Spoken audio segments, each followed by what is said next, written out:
Bienvenidos a la breve meditación de la poderosa palabra de Dios para este día, con el Padre Luis Guillermo García, desde la parroquia de Cristo Rey, en Manizales, Colombia. Sábado 15 de enero, mitad de mes justamente, aquí implorando cada día la bendición del Señor y dejándonos guiar por su poderosa palabra. Por eso, como cada día, lo primero es llamar al Espíritu Santo, invitarlo a que venga a nuestra vida y que hoy nos regale el don de la sabiduría, el entendimiento, pero que también dirija nuestras acciones a partir de lo que aprendemos de la poderosa palabra para hacer todo y solo aquello que el Señor espera de nosotros. Continuamos con la proclamación, con la escucha del Evangelio de San Marcos. Estamos en el capítulo 2 y continuamos leyendo los versículos del 13 al 17. Jesús regresó a la orilla del lago, toda la gente acudía a él y él les enseñaba. Al pasar vio a Leví, el hijo de Alfeo, que estaba sentado en su oficina de impuestos y le dijo: sígueme. Él se levantó y lo siguió. Después, mientras Jesús estaba sentado a la mesa en casa de Leví, muchos recaudadores de impuestos y pecadores se sentaron con él y sus discípulos, pues eran muchos los que lo seguían. Los maestros de la ley del partido de los fariseos, al ver que Jesús comía con pecadores y recaudadores de impuestos, decían a sus discípulos: ¿por qué come con los que recaudan impuestos para Roma y son pecadores? Jesús oyó esto y les dijo: no necesitan médico los sanos, sino los enfermos. Yo no he venido a llamar a los justos, sino a los pecadores. Palabra del Señor. Gloria a ti, Señor Jesús. En esta lectura continua que venimos haciendo del Evangelio de San Marcos, nos encontramos con estos versículos en los cuales hay varios aspectos. Vamos a resaltar dos muy interesantes para nuestra vida de fe, enseñanza para nuestro crecimiento espiritual. Esta semana teníamos la oportunidad de leer cuando en el mismo Evangelio, una página hacia atrás, el Señor llamó a los primeros discípulos, a los primeros 4 allá a la orilla del lago, y hablábamos de la inmediatez en su respuesta. No pusieron peros, no pusieron obstáculos, no pusieron condiciones. Se levantaron y fueron con el Señor, dejaron su oficio habitual para irse con el Señor. Volvemos a ver lo mismo, ahora llama a Leví, que la tradición bíblica dirá que es precisamente San Mateo, y era un recaudador de impuestos. En aquel tiempo, por toda esa situación, digamos, histórica, los recaudadores de impuestos no eran de ese mismo lugar, sino que recaudaban impuestos para Roma, es decir, para otro país, para otro imperio. Entonces por eso eran vistos como opresores del pueblo, porque les estaban quitando lo que les correspondía y entonces eran considerados pecadores. Al Señor no le importó que aquel hombre fuera visto como un pecador. Él lo llamó también para ser su discípulo. ¿Llamó al pecador? Sí, claro.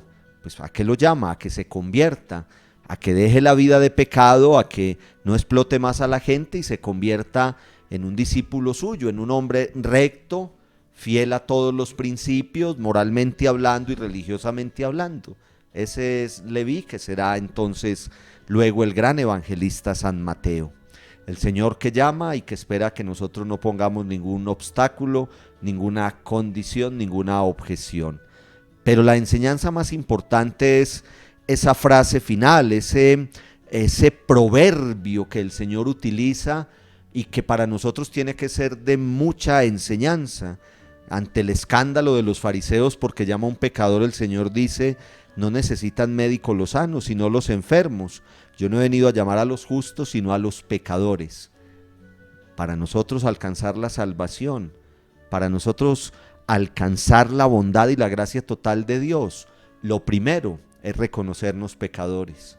No necesitan médico los sanos, necesitan médico los enfermos. Y si yo no reconozco mi enfermedad, pues entonces, ¿para qué voy a ir donde el médico? Entonces, es muy interesante nosotros darnos cuenta que el primer paso para recibir toda la gracia de Dios, el primer paso para recibir todo el amor de Dios, el primer paso para recibir toda la bondad de Dios es darme cuenta de mi pecado. Cuando yo digo, no, es que soy perfecto, no, es que yo no peco, no, es que yo en todo agrado a Dios. Hombre, qué bueno, lo felicito.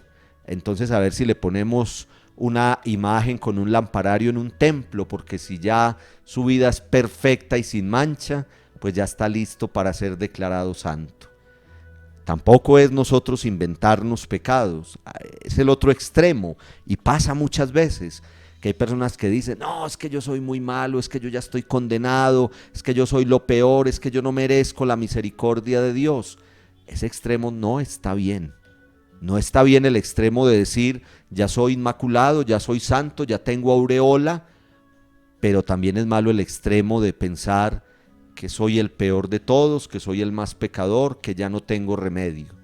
Es el justo medio, es examinar la conciencia y darme cuenta que voy por el camino correcto, que me estoy esforzando por hacer las cosas bien, que soy una persona que he entendido en mi vida que debo ser agradable a Dios en todo, en mi casa, en mi trabajo, en la calle, en la sociedad, pero que hay en mi vida siempre cosas por mejorar, que hay pecados, que hay equivocaciones, que hay errores.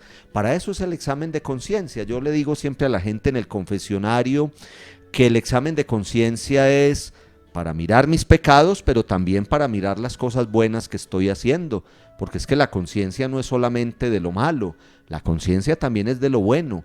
Cuando yo estoy haciendo las cosas bien, cuando me esfuerzo por agradar a Dios, cuando he optado por una vida recta, pues eso también me lo dice mi conciencia y duermo tranquilo y me doy cuenta que voy haciendo las cosas bien.